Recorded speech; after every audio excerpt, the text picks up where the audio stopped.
पुष्पक विमान है जिसमें बैठा के रावण सीता माता को ले गए थे बंदी बना करके।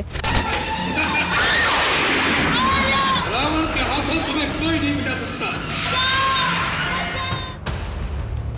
दोस्तों सोचिए, अगर मैं आपसे कहूं कि वो चीज जिसे अब तक लोग सिर्फ एक मिथ, एक हिंदू लेजेंड मानते थे, अब वो रियलिटी बन चुकी है। जी हाँ, बात हो रही है रावण के पुष्पक विमान की, वही रहस्यमयी उड़ने वाला यान जिसका जिक्र रामायण में मिलता है, जिसे रावण लंका से लेकर अयोध्या तक उड़ाया करता था। पिछले कुछ दिनों से दुनिया भर के वैज्ञानिक हैरान हैं, क्योंकि अफगानिस्तान की एक पुरानी गुफा में कुछ ऐसा मिला है जो इस पूरी कहानी को सच्चाई के बेहद करीब ले जाता है। पुरातत्व विशेषज्ञों के अनुसार वहां एक मेटालिक स्ट्रक्चर मिला है, बेहद उन्नत तकनीक वाला, जिसका डिजाइन आज की किसी भी तकनीक से मेल नहीं खाता। कहा जा रहा है कि इस रहस्यमयी वस्तु के आसपास पहुंचते ही कई उपकरण की खराबी करने लगे, यहां तक कि ड्रोन कैमरे भी अपने आप बंद हो गए।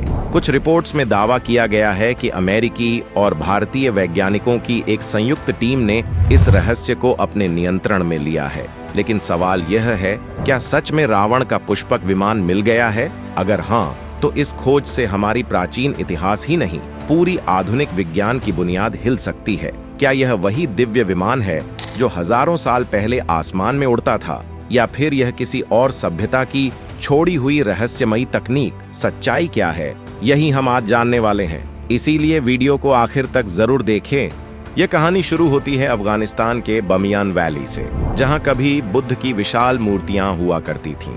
2025 की शुरुआत में कुछ स्थानीय खनिकों ने एक गुफा के अंदर असामान्य धातु के टुकड़े देखे, जिन पर अजीब से प्रतीक खुदे हुए थे। जब उन्होंने इन टुकड़ों को बाहर निकालने की कोशिश की तो एक तेज मैग्नेटिक फील्ड सक्रिय हो गया। बाद में जब इस क्षेत्र की जांच के लिए एक अंतर्राष्ट्रीय टीम भेजी गई तो उन्हें गुफा के भीतर एक विशाल धातु का ढांचा मिला जो जमीन में आधा दबा हुआ था। देखने में यह किसी विमान की तरह लग रहा था, लेकिन उसकी सतह इतनी चिकनी और जंग रहित थी कि वैज्ञानिक भी हैरान रह गए। एक शोधकर्ता ने बताया कि इसकी धातु अर्थ बेस्ड एलओएस से मेल नहीं खाती।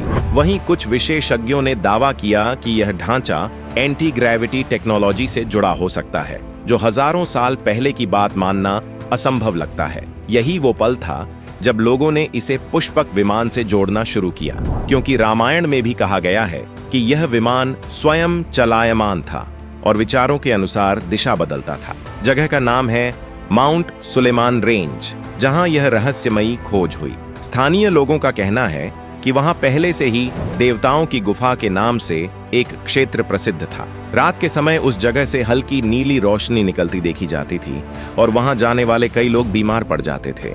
जब पुरातत्व विभाग ने खुदाई शुरू की तो कई परतों के नीचे उन्हें एक मेटालिक स्फीयर मिली, जिसके चारों ओर कुछ एंशिएंट संस्कृत लाइक इंस्क्रिप्शंस खुदे थे। इन चिन्हों को जब भारतीय विद्वानों ने देखा तो उनमें से कई शब्द विमान और रावण से मिलते जुलते पाए गए। इस खोज के बाद सुरक्षा बढ़ा दी गई और वहां सिर्फ कुछ खास वैज्ञानिकों को जाने की अनुमति दी गई। अफवाहें यह भी फैलीं कि अमेरिकी सैनिकों ने उस जगह को सील कर दिया है क्योंकि वहां नॉन ह्यूमन एनर्जी सिग्नेचर दर्ज हुआ था। कुछ गवाहों ने दावा किया कि उन्होंने उस गुफा से एक सुनहरी रंग की चमक निकलते देखी और एक अजीब हमिंग साउंड सुनी जो इंसानी मशीन जैसी नहीं लग रही थी। ये सारी बातें मिलकर इस खोज को और भी रहस्यमयी बना देती हैं। जहां कुछ वैज्ञानिक इसे इतिहास की सबसे बड़ी खोज मान रहे हैं, वहीं कुछ इसे अफवाह बताते हैं। भारतीय पुरातत्व विभाग के एक वरिष्ठ अधिकारी ने कहा कि यह संभव है कि वह किसी प्राचीन सभ्यता की तकनीकी विरासत हो जो हमसे कहीं आगे थी। NASA और DRDO के वैज्ञानिकों ने हालांकि इस मामले में आधिकारिक चुप्पी साध रखी है, लेकिन लीक हुई कुछ रिपोर्ट्स में कहा गया कि जो धातु सैंपल मिले हैं उनमें टाइटेनियम, आइरिडियम और कुछ अननोन आइसोटोप्स पाए गए हैं जो धरती पर बहुत दुर्लभ हैं। कुछ वैज्ञानिकों ने कहा कि यह शायद किसी मीटियोर इम्पैक्ट का हिस्सा हो सकता है, लेकिन सवाल उठता है फिर उन पर संस्कृत जैसे अक्षर कैसे लिखे गए? इतिहासकारों का मानना है कि अफगानिस्तान प्राचीन काल में आर्य पथ का हिस्सा था और वहां भारतीय सभ्यता का गहरा प्रभाव था। ऐसे में यह संभव है कि पुष्पक विमान जैसी कहानियां सिर्फ कल्पना नहीं बल्कि किसी वास्तविक घटना पर आधारित रही हों।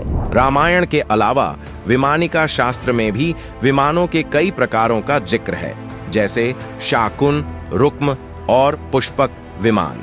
इन ग्रंथों में इनके संचालन के लिए पारा, अग्नि और मनोबल जैसे तत्वों के उपयोग का विवरण मिलता है।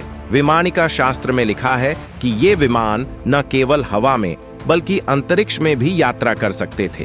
वे इनविजिबल मोड में भी जा सकते थे और उनमें सेल्फ रिपेयरिंग मैकेनिज्म था। अब अगर अफगानिस्तान में मिला यह ढांचा सचमुच वैसा ही है जैसा इन ग्रंथों में बताया गया है, तो इसका मतलब यह हुआ कि हमारे पूर्वज एडवांस्ड एरियल टेक्नोलॉजी को समझ चुके थे, जिसे आधुनिक विज्ञान अब जाकर खोज रहा है। रावण, जो लंका का राजा था, कहा जाता है कि उसने यह विमान कुबेर से प्राप्त किया था और इसकी तकनीक देवताओं की मानी जाती थी। इसलिए अगर यह संरचना पुष्पक विमान से जुड़ी साबित होती है तो यह मानव इतिहास की सबसे बड़ी खोज होगी। कहा जाता है कि रावण केवल एक राजा ही नहीं बल्कि एक महान वैज्ञानिक और ज्योतिषी भी था। उसने विमान विद्या नाम की एक गुप्त विद्या सीखी थी, जिसके जरिए वह आकाश मार्ग में चलने वाले यानों को नियंत्रित कर सकता था। कुछ कथाओं के अनुसार पुष्पक विमान में स्वतः संचालन प्रणाली थी, यानी वह पायलटलेस एयरक्राफ्ट था जो चालक के विचारों के अनुसार दिशा बदलता था। कई विद्वान मानते हैं कि यह माइंड कंट्रोल्ड मैकेनिज्म आज के न्यूरल टेक्नोलॉजी से मिलता जुलता हो सकता है। कहा जाता है कि इस विमान में एनर्जी क्रिस्टल का उपयोग किया गया था, जो सूर्य की किरणों से ऊर्जा प्राप्त करता था।